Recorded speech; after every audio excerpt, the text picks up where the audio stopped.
안녕하십니까. 홍로의 착색을 생각하는 그런 시기에 온 것 같습니다. 지금부터 이제 착색을 내기 위해서 시비를 해야 된다 이렇게 생각했는데, 지금부터는 이제 뭐 마그네슘이라든가 질소 이런 것을 주면 안 되죠. 착색 내는데 어려움이 있습니다. 착색이 안 나올 수도 있고 굉장히 그 착색이 늦게 이렇게 될 수도 있고 이렇습니다.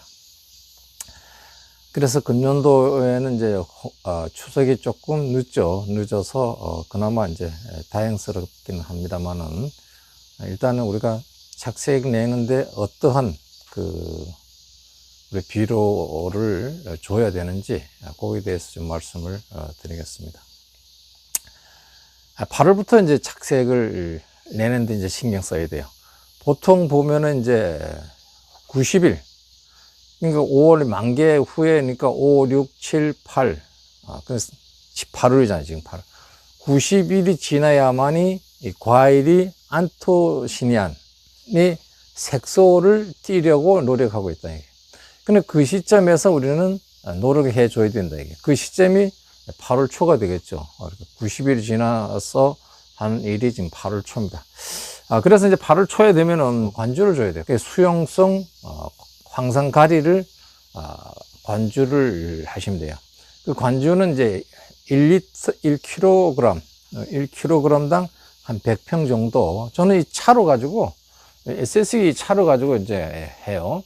SS기 차로 가지고 넣어서 이제 쭉 요걸로 이제 앞에 보면 이제 이렇게 관주 시설이, 관주를 줄 수 있어요. 우리가 이렇게 되어 있어서 여기에 이제 이렇게 물이 나게끔, 옆으로 나가게끔 되어 있습니다. 그래, 요걸 가지고 저희는 이제 관주하는데, 어떤 분들은 이제 그 관주 시설 별도로 되어 있어 갖고 넣어가지고 이제 물을 이제 주는 그렇게도 합니다. 그래서 황산가리로 이제 관주를 하면 좋겠다 이런 말씀드립니다. 황산가리는, 황산은 뭡니까? 향, 맛, 뭐, 이런 것을 내는 것이죠. 그래서 이제 황산이고, 가리는 그 습기를 조절해주는, 또 과일을 형 쪽으로 커지게 하는 것이 이 시기에는 이제 가리가 그런 역할을 합니다. 물론 뭐 도장지 억제 뭐 이런 게 있는데, 그것은 도장지가 나올 때 한 얘기고, 지금은 습기를 조절해 주거나 비대하는 그런 역할을 하는 것이 가리다 이렇게 봅니다.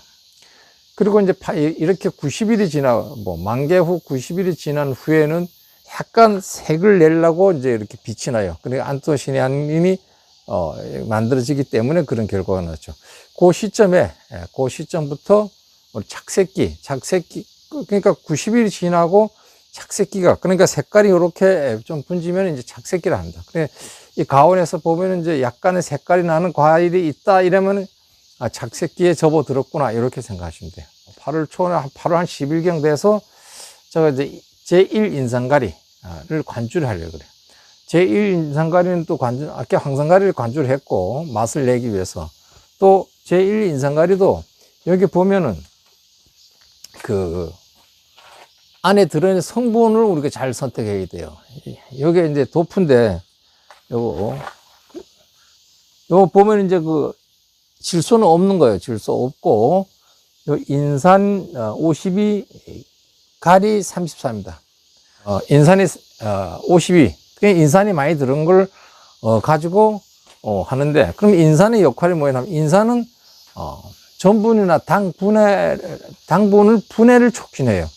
그러니까 이제 과일이 당도도 향상되고, 당도가 안에 있는 거 향상되니까 착색이 또 촉진돼요. 그러니까 인산은 과일을 크게도 하지만은, 여기 인산이 52% 들었어요. 크게 하지만은 과일을 색깔을 내는 데에 착색을 증진시켜준다. 그러니까 인산은 과일이 나무가 자라는데 그 변화되는 과정 있잖아요.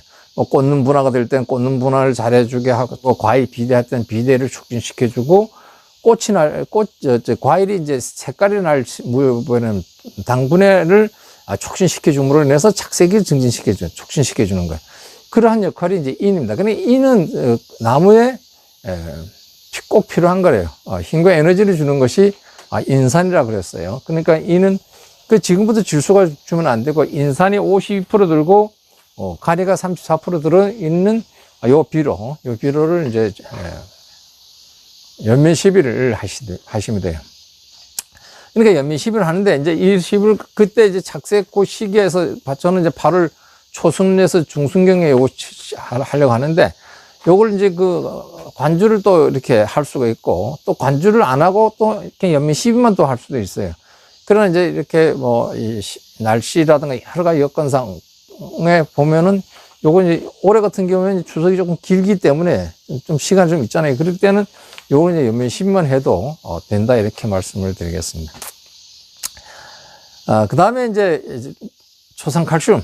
칼슘은 이제 8월달이니까 우리가 염화 칼슘이 이제 순수한 칼슘의 농도로서 38% 들어있어요. 가장 흡수력도 뛰어난 것이 염화 칼슘입니다. 그런데 이 너무 뜨겁잖아요. 고온기고 이러다 보니까 초산 칼슘을 줘가지고 항산작용을 억제시켜주는 게 초산이에요, 초산.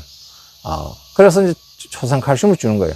이 칼슘은 뭡니까? 서로 단단하게 해주는 것이 칼슘이에요. 그러니까 이 모든 세포들이 모아져 있잖아요. 세포와 세포 사이에 있는 그 물질을 가지고 팩틴을 하는데 그걸 서로 꽉 당겨주는 역할을 합니다. 그래서 이제 칼슘을 주게 되면 고두병도 발생되지 않게 하고 열과 찢어지는 거 있잖아요. 그것도 이제 힘이 딱 서로 당겨주니까 찢어지지 않는, 열과가 발생되지 않는 그런 것이 칼슘의 용도입니다. 그러니까 칼슘을 굳이 칼슘만 순수한 칼슘만 생각만 한다 하면은 염화칼슘이 제일 나아요. 그래가지고 칼슘을 살포할 때는 항상 그 온도를 보고 해야 돼요. 그러니까 우리가 일반적인 약재는 30도를 해서 고온 피해를 본다고 이렇게 얘기를 하는데 31도가 이렇게 보는데 칼슘은 또 틀려요. 칼슘은 25도입니다. 25도가 날씨가 넘을 때 칼슘을 치면 안 돼요. 그 다음에 비가 온 후에 아침에 또 칼슘을 쳐야 된다 이러면 그건 20도입니다. 20도. 그러니까 칼슘을 꼭 쳐야 된다면 그 다음날 쳐도 되죠. 그러니까 그러한 그렇지 않으면 이제 잎이 타는 증세가 나타나는데 이 다코닐 약재도 있네요. 다코닐 약도 여러분들 이제 농약 쳐보면 알겠지만 이것도 고온 피해가 나요. 고온 피해 나고 그 다음에 이제 이것도 이제 아르빈도 이제 여기 보면 고온 피해라는 건 쓰여 있지 않아요. 쓰여 있지 않는데 이걸 천 사람들이 이제 신초 이파리가 좀 탔어요. 여기 아마 디티하는 게 있어요. 디티하는 게 있는데 델라니 성분인데 아마 그런 걸 때문에 며칠 전에 전화 온 것이 우리 이파리가 탔다고 그러더라고. 뭐 쳤어요 하니까 저거 쳤대. 그러니까 저거 쳐갖고 그렇게 된 사람들이 많다 이래. 그러니까 과일이 이제 뭐 이렇게 성숙된 잎들은 괜찮고 과일도 괜찮고 새로운 그 신초가 막 나오는 거 있잖아요. 그 신초의 자람을 억제시킬 수도 있어요. 거기 막 나오는 거, 이렇게, 엽소를 만들어버려요. 엽소. 근데 이제 그런 거 생각하셔가지고, 어떤 데면 이유가 있을 거예요. 제가 이제 이번에 칠 때는 아르빈 지난번 쳤는데는 온도 여러 가지 맞춰갖고 요 단독으로 쳤는데, 잎이 탔어요. 잎이 탔고, 또, 앞으로 좀, 고온이라든가, 또 아니면 이제 농도 장애, 이런 것이 있을 수 있으니까, 약재 방지할 때, 그런 것을 좀 고려해서 살포하라 이렇게 말씀을 드린 적이 있습니다. 그 다음에 초산은 얘기했는지 안 했는지 모르겠어요. 초산은 한 2, 3회 정도 쳐 주시면 돼요. 그러니까 1kg 초산은 요 초산이 있는데 어제 초산 쳤어요. 초산 있는데 1kg 넣어가지고 초산으로 연면 살포를 했습니다. 그럼 연면 살포를 하고 나서 어떤 분들은 금세 또 다른 걸 갖고 해요. 그러니까 연면 살포도 쳤을 때 흡수 기간을 알아야 됩니다. 흡수 기간. 근데 가리 같은 경우는 흡수를 하려면 2일에서 8일 걸려요. 2일에서 8일. 그 다음에 칼슘은 8일에서 12일. 그 다음에 인산은 14일에서 22일 연면 시비했을 때 흡수 기간이래요. 흡수 기간. 그러니까 이런 것을 고려해야 된다. 그러니까 칼슘 같은 거는 이제 12일 걸리고, 그 다음에 카리 같은 거는 이제 8일 걸린다 했으니까, 보통 한 7일 정도 차이게 하면 7일 동안 먹었을 거 아니에요. 그래서 서로 기량작용을 하는 겁니다. 그러니까 카리하고 칼슘하고 또 칼슘하고 인산하고는 또 서로 이게 안 맞아요. 그거는 서로, 예를 들어서 혼합이 됐을 때 애는 이렇게 굳어버린다든가, 그런 경우가 있어요. 그런데 그런 굳어버리고 이런 것은, 사과 식초, 이런 산을 넣어가지고, 녹게 해가지고, 우리가 인산, 칼슘 이럴 때, 원래 안 맞잖아요. 이 만약에 이렇게 가라앉을 수 있고, 응고가 될 수도 있고, 그렇습니다. 그런데 인산하고 칼슘은, 그런데 이제 사과 식초, 저는 사과 식초는 아주 금방 이렇게 다 금방 돼. 그렇게 빨리 치고 그냥 마는 거죠. 그렇게 이제 하시면 되고. 그 다음에 이제 우리가 착색을 내려면 이제 착색제를 사용하잖아요. 착색제는 이제 원래 29일이 이제 추석입니다. 29일. 그러면 한 열흘 정도는 해야 됩니다. 그러니까 9월 19일 정도로 기준을 잡아 본다면 이제 8월 중순년부터 우리 착색제를 써야 된다. 착색제 쓰는데 착색제는 한 일주일 간격으로 한 3번, 2-3번 정도 살포하면 돼요. 그러니까 8월 중순경부터 써야 되는 거예요. 시간을 일주 간격으로 해서, 그러니까 수학 5주 전서부터 시작해서 치시면 돼요. 근데 이제 착색제도 여러 가지가 있어요. 우리가 생장 조절제 같은 경우에는, 안 치는 게 좋습니다. 왜냐하면 생장 조절제는 에스폰이라든가 안티풀, PDJ, MCPB, 이런 거 있습니다. 디콜로, 프롭, 이런 게 있는데, 이런 약제들은, 생장 조절제로서 이제 를 사용하시고, 착색제로 쓰지 않는 것이 좋겠다, 이런 말씀드리고, 이런 게 착색제로 이런 걸 쓰게 되면은, 내인도 꽂는 것 같은 데도 좀 좋지 않을 수 있어요.